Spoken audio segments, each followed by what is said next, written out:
Hello there, respected viewers. I'm George from Ireland. Thank you for rejoining me. I shall be voting Conservative at this election tomorrow. So come out of the closet about that. I'll give you my reasons for that. And I've obviously got reservations. I'm the first to lacerate the Conservative Unionist Party, which has got it wrong on countless occasions, which has let me down many, many times. But as Lord Butler said, politics is the art of the possible. There are really only two significantly possible outcomes. There's either a Labour government or a Conservative government. I am not delusional. I know Labour's going to win, but I would like them to win by not too much.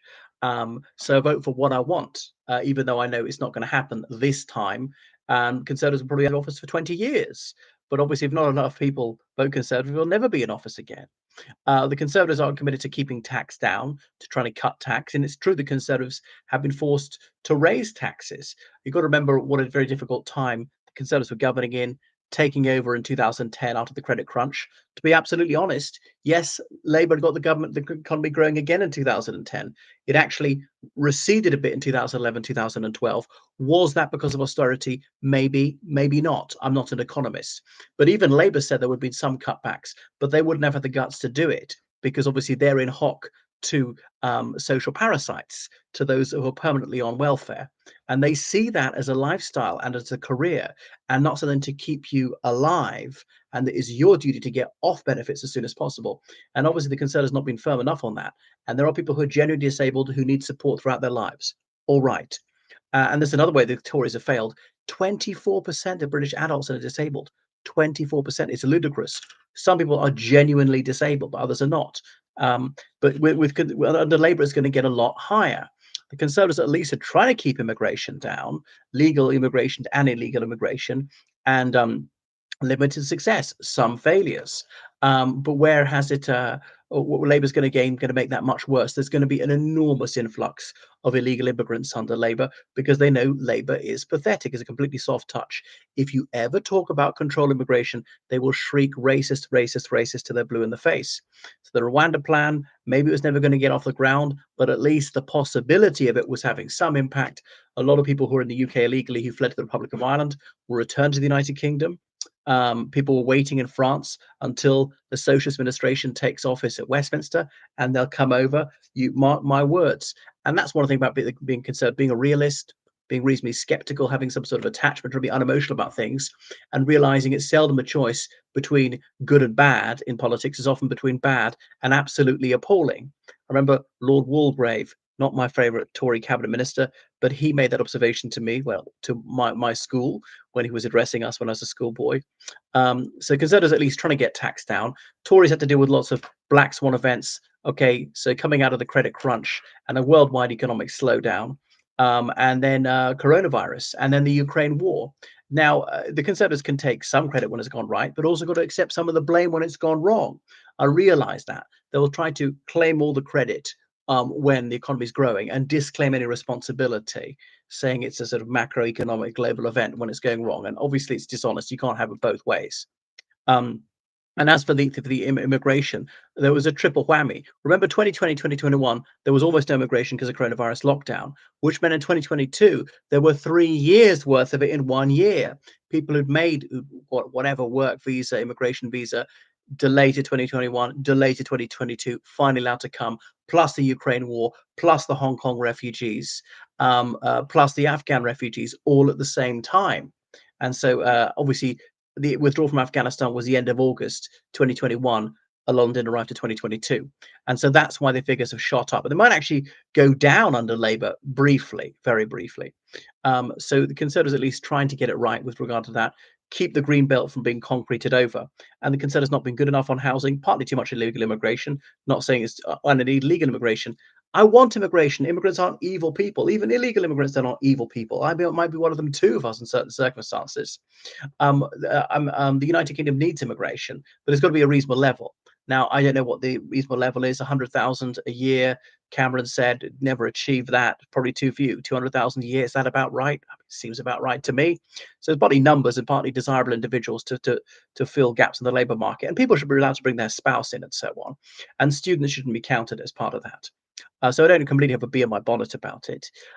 Yeah. So what else? But the Conservatives have some sort of desire to keep free speech going. I know the Conservatives have been disgusting on this issue. I'm absolutely revolted by that outrageous bigot and oppressor, Michael Gove.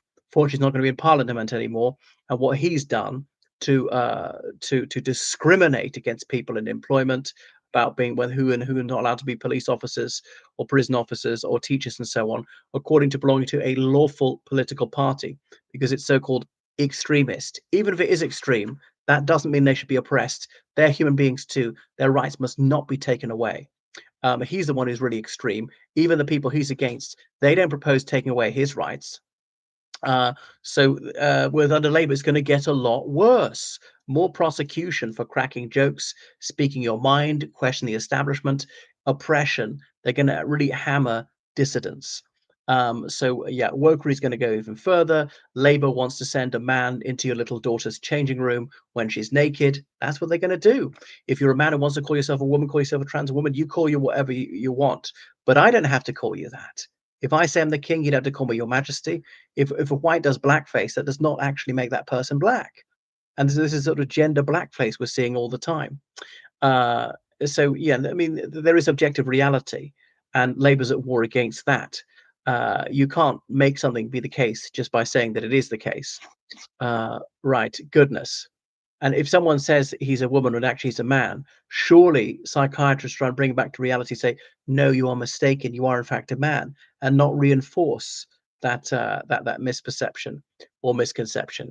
Okay, so what else? Yeah, Labour's going to increase taxation. They won't even pretend not to increase taxation under certain areas. There's going to be hyper regulation, and again, the Conservatives signally failed to deregulate. All right, have repealed some European Union laws. So Labour's not going to increase defence spending at a time when it's urgently needed. So that's a big problem. Yeah, they're just going to put inspectors and middle managers everywhere. There's going to be, regulations thrown out like confetti. And obviously, I'm rancorously disillusioned the Conservative Party didn't go much, much further in deregulation. Labour is going to take away people's right to smoke. It's going to discriminate against young people. And when they take away their right to tobacco, they'll take away their right to vapes. They'll take away the right to alcohol. It'll go further and further and further and take away all our human rights and all our civil liberty. So it's despicable that freedom of assembly, that's under threat. It'll have a chilling effect on all our freedoms, the freedom of association, the right to demonstrate, to speak your mind, to say what you think. They will have votes for 16-year-olds.